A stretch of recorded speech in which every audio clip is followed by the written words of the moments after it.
In Kentucky, it's illegal to text and drive, but there's no law restricting drivers from holding their phone or using other apps. WDRB's Monica Harkins details the renewed push to get Kentucky drivers to put down the phone. In 2010, Kentucky lawmakers banned texting and driving. But in 2023, with Snapchat and FaceTime, should other apps be banned?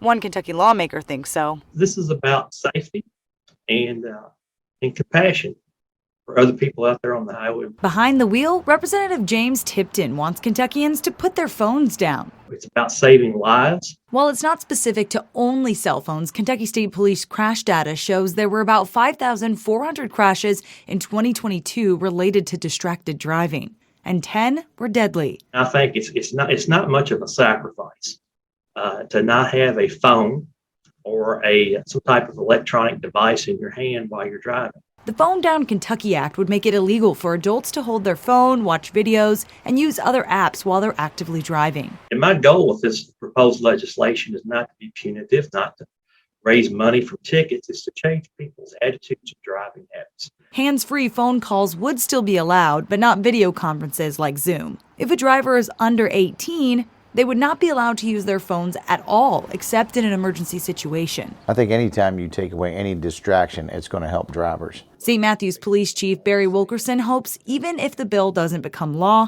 people can take the responsibility upon themselves. There's a lot of things we like to do, but you know what? It only takes that one time to kill somebody in a tragic accident like that.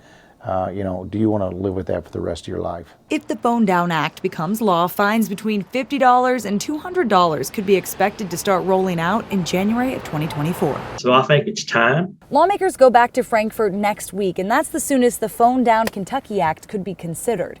In Louisville, with photojournalist Dominic Furman, Monica Harkins, WDRB News.